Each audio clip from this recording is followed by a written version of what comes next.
Hello, my name is Allison Carmen, and welcome to my podcast, 10 Minutes to Less Suffering.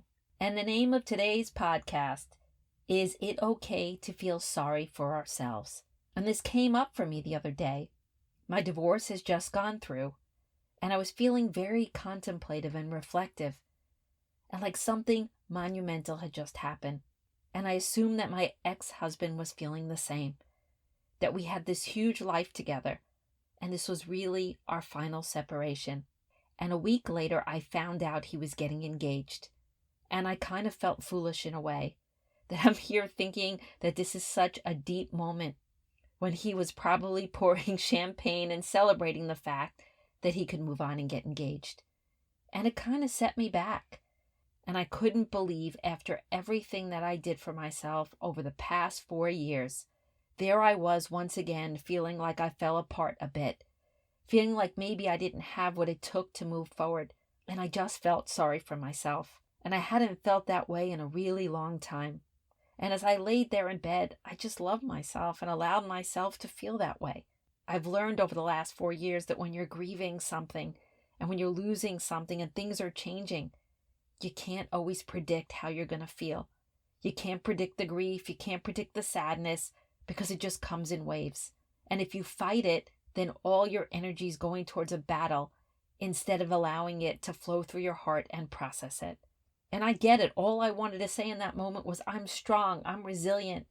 How can I be feeling this in this moment? But if I did this, all I would be doing at that moment was fighting with my feelings, fighting with my pain, fighting with something that came up that I needed to process. But this is part of building resilience. This is part of being the warrior. This is part of facing our lives and knowing that the pain won't kill us if we allow it to pass through us. And as this is happening, I didn't want to hold it. I didn't want to spend the rest of my life feeling bad. I didn't want to stop going out. I didn't want to stop trying to meet new people. I didn't want him moving forward to make me move backwards. And the reason I'm speaking about this today is I want to share the experience I had.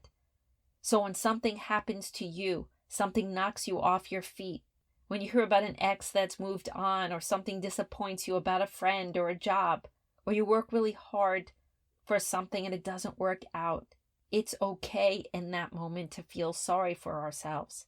It's okay to pause. It's okay to stop and give ourselves some love and compassion like a friend would do. And just because we're feeling sorry for ourselves in that moment doesn't mean we're not going to try to make our lives better, and it doesn't mean we've lost faith. No, all we're doing is allowing our feelings.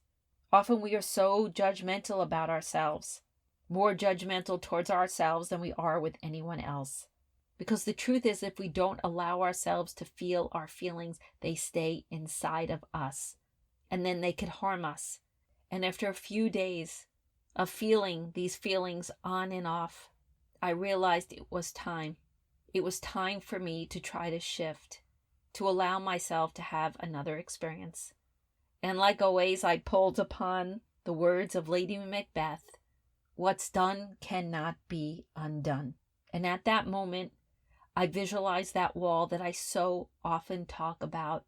And I visualized my husband and his engagement and everything about us to be behind that wall.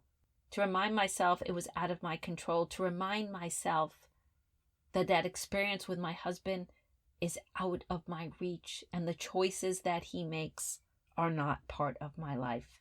So again, the first step is to allow yourself to feel what you're feeling, and to know that you will survive the pain. And then at some point, acceptance is the next step. And it doesn't mean all the time that acceptance is going to allow you to remove all the pain from your heart. But when you visualize that wall and you visualize that there's something behind it that you could no longer reach, it does create a separation. And often we lose ourselves because we believe the situation we're facing is who we are, and it never is. So for me, that bit of separation reminded me that I existed before this marriage, and I exist after this marriage has ended. So whatever you're facing, remember that. Remember there was a time that whatever you're facing in this moment was not in your life, and you existed without it. You are separate from the problem. You are separate from the experience. even though the pain resides within you. It is such an important step. And step 3 is to remind yourself the resources that you still have. And for me, it's been 4 years. So I have so many resources to look towards: friends, family, my work, my resilience, my strength, all the things that I have built. And if you're just going through this experience today, there are things in your life that are resources. There are things that always remain. We must remember that even when something devastates us, even when it feels like scorched earth, there are things that remain. There are friends that remain. Maybe you have an opportunity. Whatever you have, look at that, at what remains, and let it be a place to stand. Look for the gratitude, look for the grace, look for anything that gives you some sense of where to begin. And if you're really lucky, you could also make a list of the things that you no longer have to deal with in your life. Because every situation in life comes with good and bad. So maybe that gives you another place to stand, where the places you compromise, the unpleasant parts of a job or a relationship, things you no longer have in your life that maybe did not align with who you truly are. So again, feel your feelings, create that separation, see what's out of your control, find that way towards acceptance. Look at what remains, look at your resources. Remember you existed before and after this problem. And if it's possible, look at all the negative things you no longer have to deal with.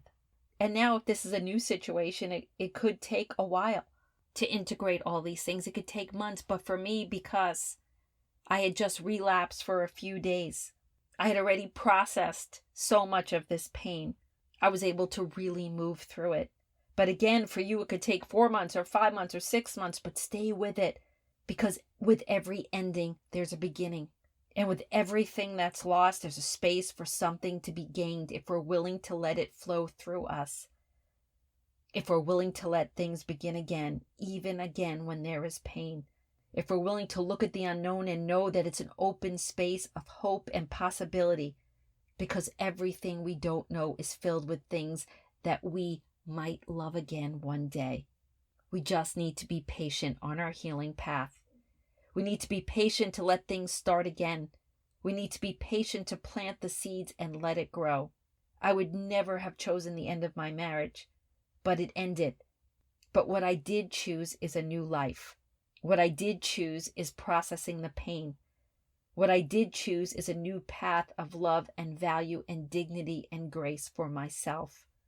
And you can do the same. And you deserve that. You deserve your dreams. You deserve for someone to love you. You deserve opportunities. You deserve that dream job. But we have to be willing to heal ourselves and believe in ourselves and know that uncertainty is our best friend, because if you want your life to change, it has to happen in the unknown. We have to remember that life has a flow, that things are always moving. Just keep flowing, even if there are a lot of feelings, even if it's painful. And most of all, keep showing up and don't let rejection and pain be the reason you stop believing in yourself. Make it part of your path. Make it part of your new beginning. Make it part of your wisdom. Make it part of your resilience. And I just wanted to share this with you today because sometimes I get letters and emails from people celebrating me, wishing they could be as strong as me, as resilient as me. But I share this with you today to show you we are all the same. Everybody feels pain. Everybody has setbacks. And everybody has the potential for a new beginning. You have the potential for a new beginning. You just need to keep it moving. There's nothing that happens to you in this life that makes you less valuable. There's nothing that happens to you that should ruin your dream. We just have to find a way back on the path or find a new one. So after a couple of days, I got up, I took those steps. I wiped myself off and left that in the past. I left it behind me. And as I do this podcast, I don't have pain in my heart. But again, I've been processing this thing for 4 years. But it is behind me. What's done cannot be undone. And it doesn't mean that the future is not filled with beautiful hope and possibility. And you have that too. And most of all, for all of us that have been hurt or have been sad or have been through a very painful experience, as we move through this, new things will enter our lives. I guarantee you that. We just need to show up every day and keep our hearts open and know that we're valuable to have those experiences. And as we do this, we open up to the possibility that maybe the best is yet to come.